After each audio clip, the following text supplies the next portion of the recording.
Building your triceps is one of the most powerful things you can do to enhance your arm size and improve upper body strength. The tricep is a muscle with three heads. We have the long, medial, and lateral head of the triceps. Growing bigger triceps should be a priority when having more developed arms is the goal, since your triceps typically have a greater growth potential than a two-headed bicep muscle. So in today's video, I will give you 5 tips on how you can elevate your triceps training. At the end of the video, I will also give you a practical training example that brings together these 5 tips. Let's first start by discussing triceps anatomy to gain a deeper understanding of the muscle we're trying to develop. As mentioned, the tricep is a three-headed muscle. All heads of your triceps act to realize elbow extension. This is why exercises like triceps pushdowns and skull crushers are so popular. These movements all isolate elbow extension. But anatomically, there's more to consider in triceps training than just training elbow extension. The long or inner head of your triceps also crosses your shoulder joint. This means that the shoulder angle you maintain during triceps training affects how the long head of the triceps is trained. We will discuss in a second how different shoulder angles affect which head of the triceps get trained most effectively. But first, we need to cover the basics when it comes to triceps training, and that is to make sure that you train your triceps through compound lifts. Because we can do all the tricep pushdowns and extension variations we want, if the foundation of your program does not involve heavy pressing exercises, you will have a hard time growing your triceps. If we look at bench press, shoulder press, and dipping exercises, these movements all involve elbow extension, so the triceps get trained. What makes these exercises so valuable is that with big compound movements, you're able to realize progressive overload more quickly. As you get stronger on your bench press, for instance, your triceps have no other option than to develop alongside the chest and front deltoid muscles, since these are the muscle groups that will have to bear the extra weight. Therefore, as with any muscle you're trying to develop, make sure that the triceps are covered well in your compound exercises. Incorporating a close grip bench press or weighted dips at least once per week into your routine is a good way to go about this.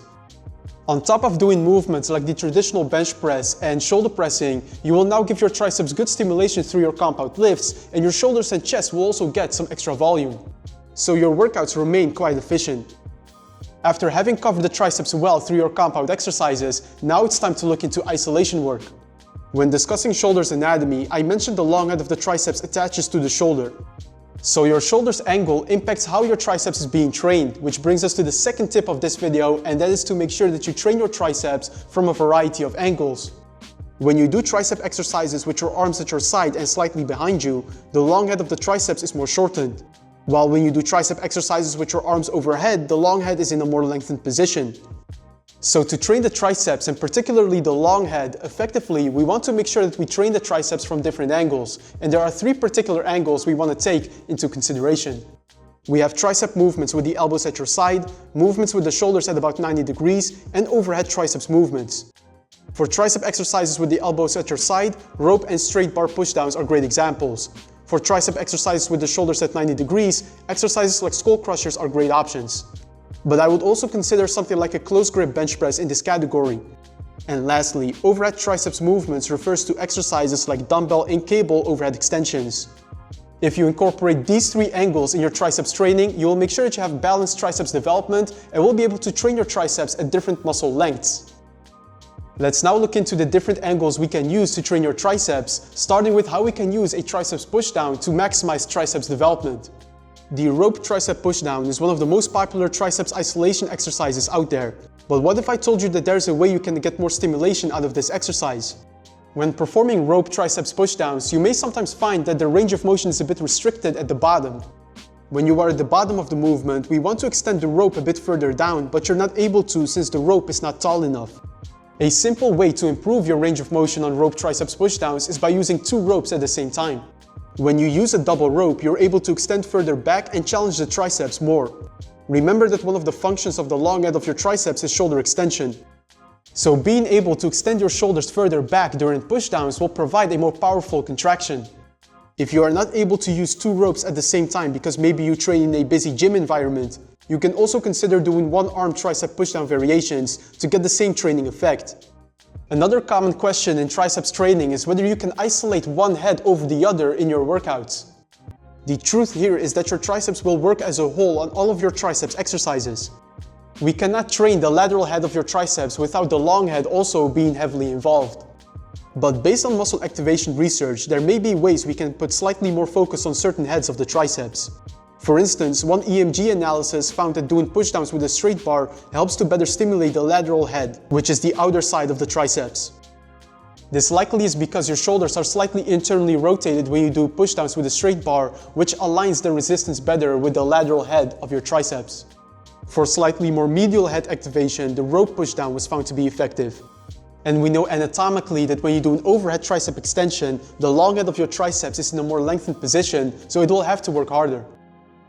The fifth and final tip when it comes to triceps training is about how to perform your free weight triceps exercises.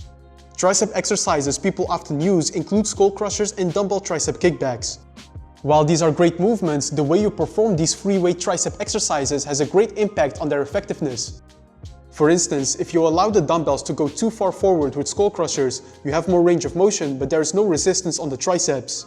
The same goes for tricep kickbacks. If you bring the arms too far forward, you are taking away resistance from the triceps. So whenever you perform free weight tricep exercises, make sure you focus on the range of motion in which the triceps actually get worked. With skull crushers, this means bringing the dumbbells down, but then as you come up, not going beyond the point that the dumbbells are perpendicular to the floor. To give another example, with overhead dumbbell extensions, don't let the arms move further away from your body on the way up. Keep training the triceps in their active range of motion.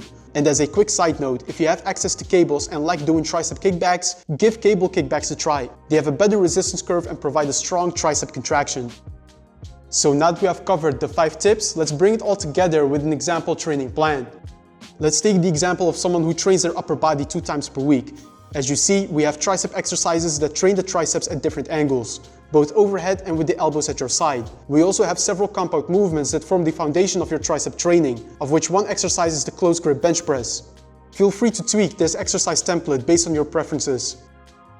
And that was all for today's video. I hope this gives you a clear idea of how you can go about elevating your triceps training. As always, if you have any questions, feel free to leave them in the comments below. Also, if you found this video helpful, then leave me a thumbs up, subscribe to the channel if you haven't yet, and I will see you in that next video.